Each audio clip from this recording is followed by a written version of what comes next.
to ask about the nonverbal communication. So how did you practice to shape your body language and your facial expression as well as your voice control? All right, I'm learning how to do it, but it's still a long way to be perfect. So can you give me some tips? So.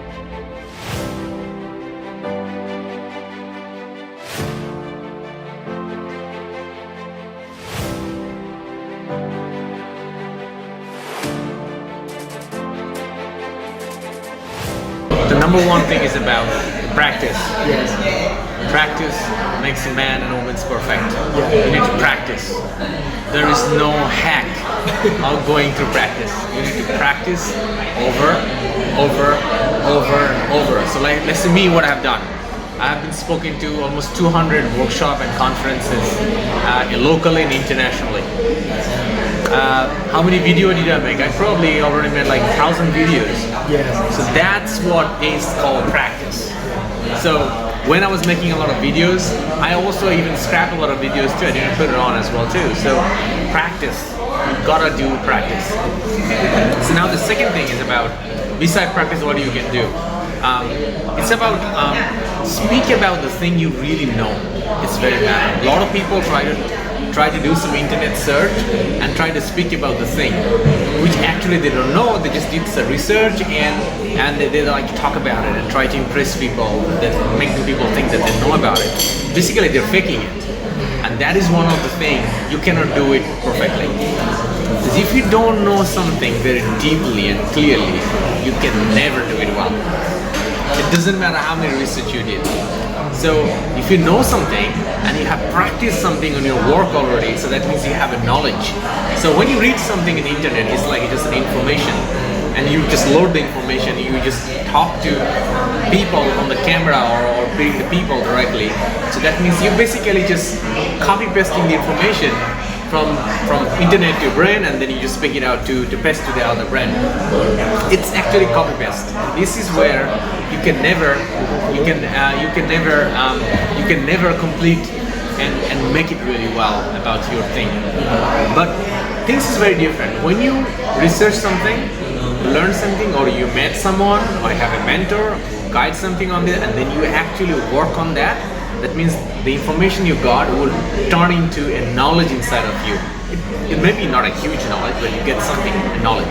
Because more you practice on that one, more better knowledge you're gonna get. And when you have the knowledge inside of you, you will, by natural, you can explain it better because you have practiced it, because you are not just copy pasting. So it will get better.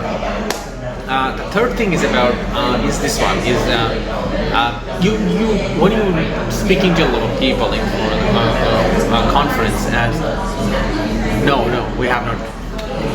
Okay, so when you're meeting a lot of people and you're trying to conference talk, a lot of people listening to you, you need to be mentally be ready that you are not always wrong. Yeah, I mean, and at the same time, you are not always right too. So there will be a lot of people who doesn't know as much as you know on the topic, and there will be some people who also probably know more than you do, which is absolutely fine, because that's why it's so much important that there is always someone better than you what you do. Always there's the same. There's always someone who also knows less than you do as well. And your mission is about how you can give the value of the knowledge to the people who is lower than you. So the fourth thing I want to talk about this one. A lot of people when it comes to the stage, talking to facial expression, they will try to give you the trick. Let's say you have always show your palm, they will show you back of your head, walking around.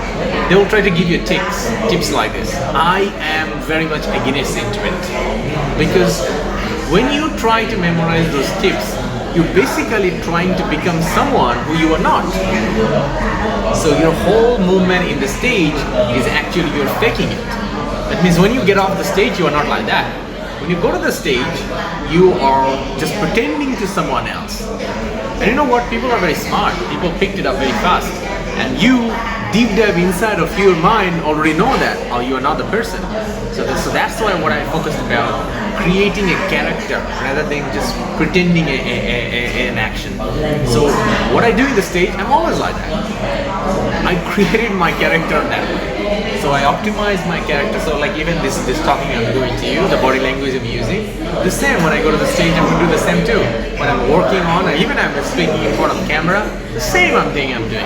So everywhere is exactly the same.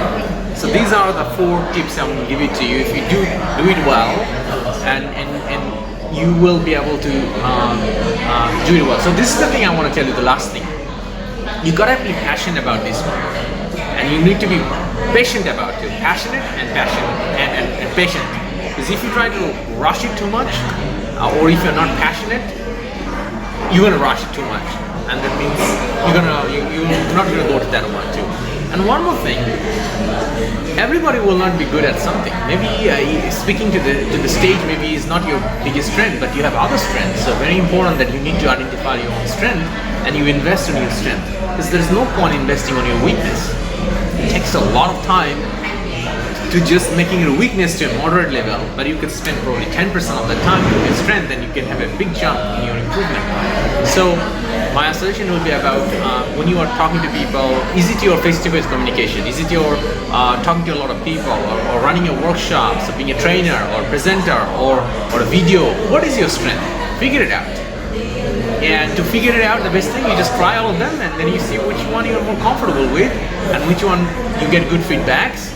And more importantly, just always it depends on the feedback. You need to depends on yourself too. Which one you feel happy to do it as well too. Because a lot of people may say mention what they feel about it, but what you feel about it matters most too. Because if you don't feel it well, but a lot of those people just saying because they want to be nice to you, oh, you're great at it, and then you're completely in a wrong zone, right? So these are my tips for your first question.